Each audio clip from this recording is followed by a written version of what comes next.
Hello everyone, मैं हूं कामरान चौधरी और आप देख रहे हैं chemistry with Kamran. Okay, in last lecture we have discussed about chemical reaction and its types which are reversible reaction and irreversible reaction. ठीक है, ये पढ़ने के बाद हमने इरिवर्सिबल रिएक्शन की दो टाइप्स पढ़ी थी, forward reaction and reverse reaction. ठीक है, हमने उसको देखा था कि आप किसी भी केमिकल इक्वेशन है, कोई भी आपके सामने रिवर्सिबल रिएक्शन लिखा हुआ है, आप कैसे forward reaction and reverse reaction को अलग अलग करके लिख सकते हैं। उसके बाद फिर हमने देखा था what is chemical equilibrium and dynamic equilibrium, उन दोनों के दरमियान हमने डिफ्रेंशिएशन किया था। उसके बाद फिर हमने कंसंट्रेशन टाइम ग्राफ देखा था। कंसंट्रेशन टाइम ग्राफ कैसे आप बनाते हैं और कैसे उस ग्राफ में आपको पता चलता है कि अब हमारा रिएक्शन इक्विलिब्रियम में आ चुका है। Today we are going to discuss about law of mass action. Law of mass action क्या होता है और हम इक्विलिब्रियम कांस्टेंट एक्सप्रेशन डिराइव करेंगे। ठीक है, सो सबसे पहले हम डिफाइन करते हैं लॉ ऑफ मास एक्शन को।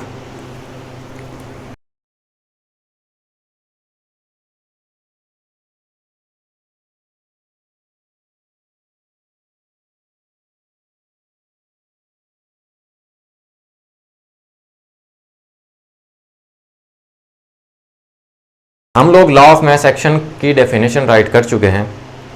टू केमिस्ट्स थे, Cato, Maximilian Guldberg and Peter was.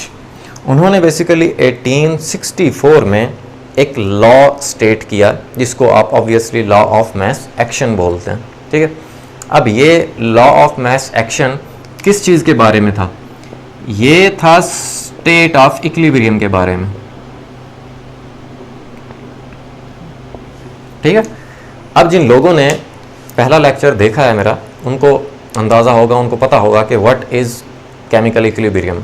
ठीक है, केमिकल इक्विलिब्रियम क्या होती है कि जब आपका फॉरवर्ड रिएक्शन का रेट और रिवर्स रिएक्शन का रेट इक्वल हो जाता है, उस वक्त आपका रिएक्शन केमिकल इक्विलिब्रियम में आ जाता है। ठीक है, बड़ी डिटेल से हम लोग एक्सप्लेन कर चुके हैं। जिन लोगों ने वो लेक्चर नहीं देखा, नीचे डिस्क्रिप्शन में लिंक भी मौजूद है, वहाँ से आप वो लेक्चर देख सकते हैं। सो मैं डेफिनेशन को समझाने से पहले मैं आपको थोड़ा सा एक चीज़ बता दूं। इसमें जो ये एक टर्म यूज़ हो रही है, एक्टिव मास। ठीक है, इस एक्टिव मास का मीनिंग होता है कंसंट्रेशन। ठीक है, कौन सी concentration? Molar concentration of the reactants and products. Concentration means amount. ठीक है, तो आप इस एक्टिव मास की जगह पे आप कंसंट्रेशन का वर्ड भी यूज कर सकते हैं या आप अमाउंट का वर्ड भी यूज कर सकते हैं।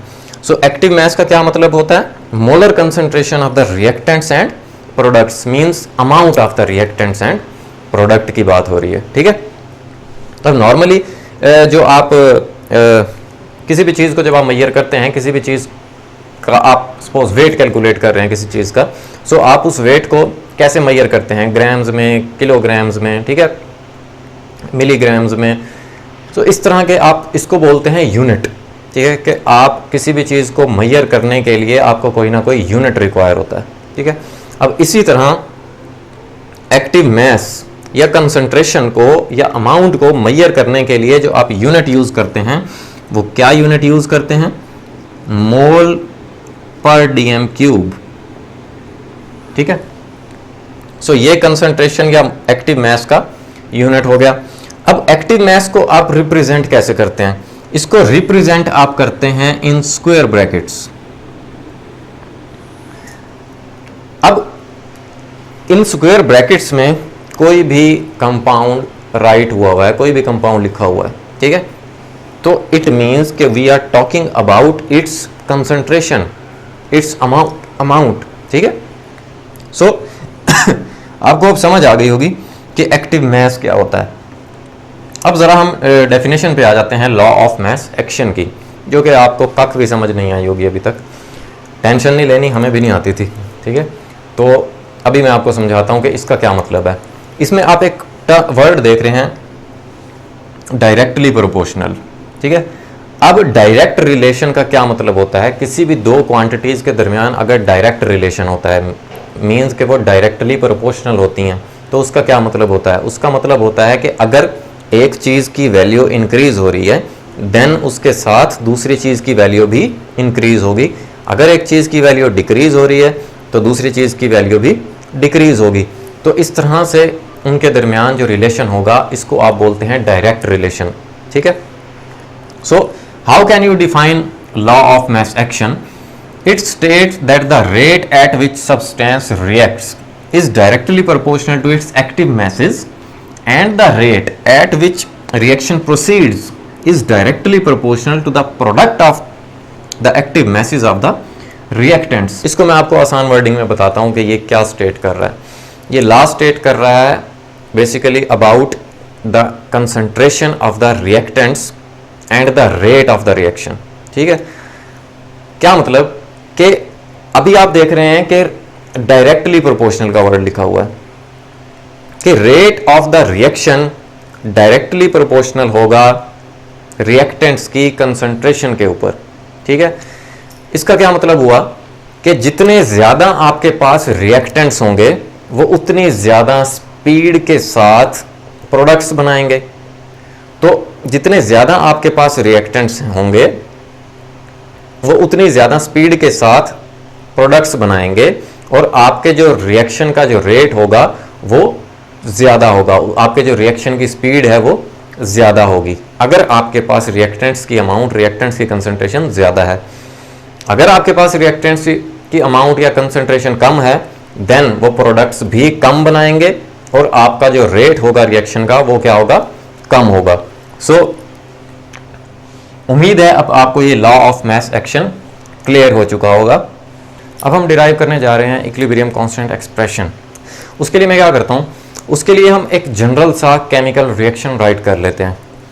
कैसे कि suppose I have A and B are the reactants, they will react together to form two products which are C and D and this reaction is reversible reaction। क्योंकि हम equilibrium constant की बात कर रहे हैं सो लास्ट लेक्चर में हमने बड़ी डिटेल से डिस्कस किया था कि आपका जो केमिकल रिएक्शन है वो इक्विलिब्रियम में कब आता है कि जब आपका वो केमिकल रिएक्शन रिवर्सिबल रिएक्शन होगा। ठीक है। सो यहाँ पे आपको नजर आ रहा है double half arrows representing that this reaction is reversible reaction. अब यहां पर मैं इनके मोल्स को राइट कर लेता हूं। अब किसी भी केमिकल इक्वेशन में जो इन कंपाउंड्स या इन एलिमेंट्स के साथ जो कोफिशिएंट्स लिखे हुए होते हैं उनको आप क्या बोलते हैं, मोल्स बोलते हैं। ठीक है। सो यहां पे हमने जनरली मोल ले लिए A B C and D. अब देखें जो रेट ऑफ फॉरवर्ड रिएक्शन होगा वो डायरेक्टली प्रोपोर्शनल होगा product of the concentration of the reactants पर। अब इसका क्या मतलब है, लास्ट लेक्चर में हमने देखा था कि रिवर्सिबल रिएक्शन की दो टाइप्स होती हैं, forward reaction and reverse reaction. Forward reaction क्या होता है, जिसमें रिएक्टेंट से प्रोडक्ट बन रहे होते हैं, रिएक्टेंट्स कन्वर्ट हो रहे होते हैं इनटू प्रोडक्ट्स। और रिवर्स रिएक्शन क्या होता है, जिसमें प्रोडक्ट से रिएक्टेंट बन रहे होते हैं।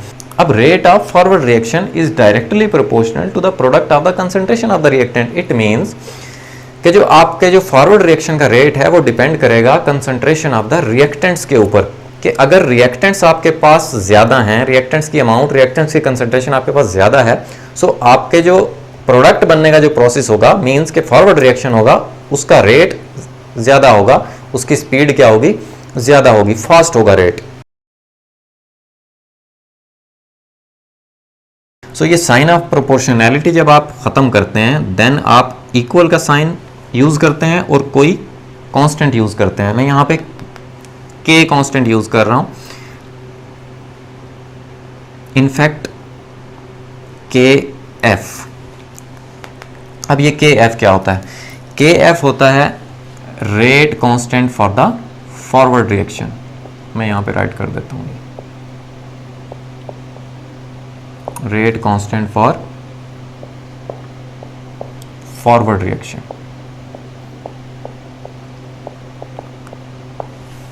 ठीक हो गया।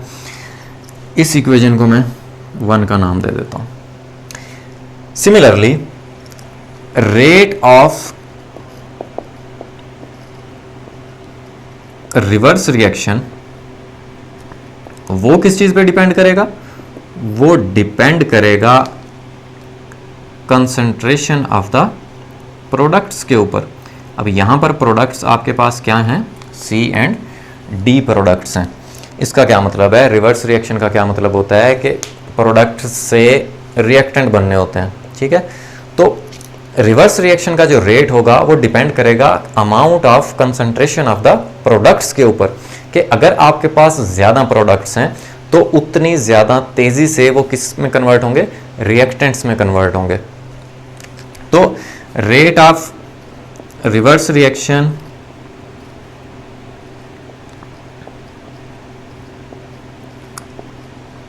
और कंसंट्रेशन ऑफ द प्रोडक्ट्स के रिलेशन को अगर मैं फर्दर सिंप्लीफाई करूं, देन इस साइन ऑफ प्रोपोर्शनैलिटी को मैं ख़त्म करता हूं, इसको रिप्लेस करता हूं किस चीज़ से, इक्वल के साइन से, और कोई हम कांस्टेंट यूज़ करते हैं यहाँ पर। अब फॉरवर्ड रिएक्शन के कांस्टेंट और रिवर्स रिएक्शन के कांस्टेंट को डिफरेंशिएट करने के लिए हम एफ और आर यूज़ कर रहे हैं। अब ये के आर किस चीज़ को रिप्रेजेंट कर रहा है, के आर रिप्रेजेंट कर रहा है rate constant for the reverse reaction.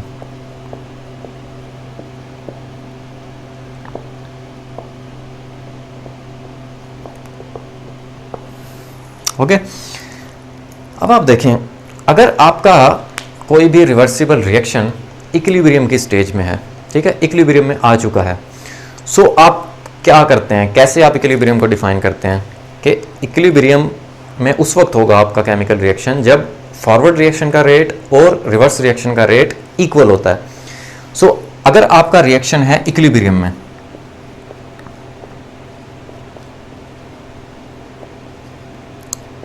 सो हमारे पास क्या होगा कि rate of forward reaction will become to the rate of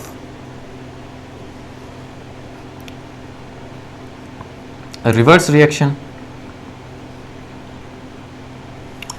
अब रेट ऑफ फॉरवर्ड रिएक्शन की क्या वैल्यू है, इक्वेशन के अकॉर्डिंग ये यहां पे राइट कर दी।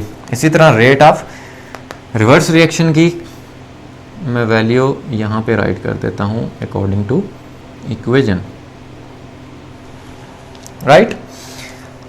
अब नेक्स्ट आप देखें कि ये जो के आर है ये प्रोडक्ट की कंसंट्रेशन के साथ मल्टीप्लाई हो रहा है। सो अगर मैं इसको दूसरी तरफ मूव करूंगा, सो ये इधर आकर डिवाइड हो जाएगा।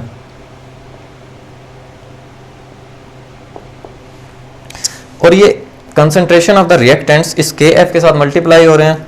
ये अगर मैं दूसरी तरफ मूव करूंगा तो ये डिवाइड हो जाएंगे यहां पे आकर।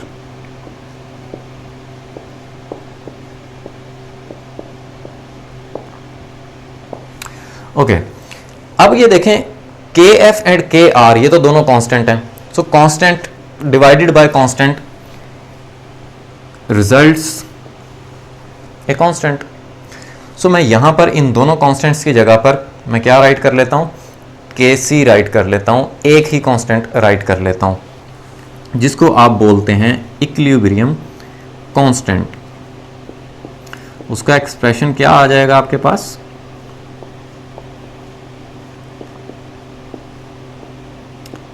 ये उसका एक्सप्रेशन आ जाएगा, ठीक है। अब आप यहां पर देख रहे हैं कि जब भी आप इक्विलिब्रियम कांस्टेंट का एक्सप्रेशन राइट करेंगे, ऊपर आप देख रहे हैं सी एंड डी हमारे पास क्या थे इक्वेशन में, प्रोडक्ट्स थे, और ए एंड बी हमारे पास इक्वेशन में क्या थे, रिएक्टेंट्स थे। अब इसमें जो आपको ये सी नजर आ रहा है, सी रिप्रेजेंट कर रहा है मोलर कंसंट्रेशन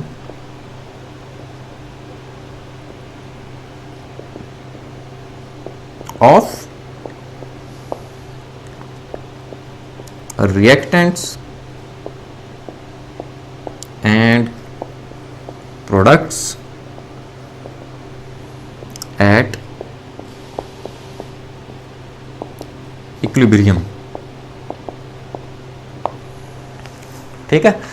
सो फाइनली ये आपके पास इक्विलिब्रियम कांस्टेंट एक्सप्रेशन डिराइव हो चुका है, ठीक है। अब आप देखें कि आपने के सी को किसके साथ रिप्लेस किया, के एफ ओवर के आर के साथ। सो इक्विलिब्रियम कांस्टेंट ये चीज होती है, ठीक है।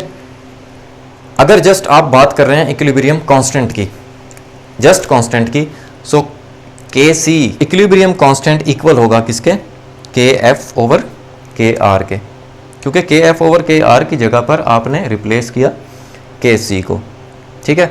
अगर आप बात कर रहे हैं इक्विलिब्रियम कांस्टेंट एक्सप्रेशन, उसके लिए आपको ये इक्वेशन राइट करनी पड़ेगी। सो इक्विलिब्रियम कांस्टेंट और इक्विलिब्रियम कांस्टेंट एक्सप्रेशन के दरमियान ये छोटा सा डिफरेंस होता है। सो अभी हमने equilibrium constant expression find out किया, वो डिराइव किया फॉर दिस इक्वेशन, ठीक है। अब आप इसको डिफाइन कैसे करते हैं, आपको एक्सप्रेशन में नजर आ रहा है कि ऊपर प्रोडक्ट्स हैं, उनकी कंसंट्रेशन मल्टीप्लाई हो रही है, मींस के product of the concentration of the products, और नीचे क्या चीज मौजूद है, नीचे रिएक्टेंट्स मौजूद हैं और उनकी कंसंट्रेशंस आपस में मल्टीप्लाई हो रही हैं, मींस के products of the concentration of the reactants, और इन दोनों के दरमियान क्या ले रहे हैं आप, रेशो है बेसिकली, ठीक है। So in this way how can you define equilibrium constant expression.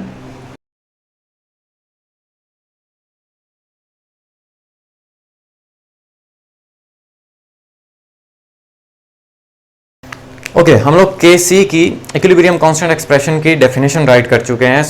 कैसे डिफाइन करते हैं आप इसको, कि रेशो है, किसके दरमियान रेशो है, product of the concentration of the products to the product of the concentration of the reactants raised to the power to their moles in a balanced chemical equation, ठीक है।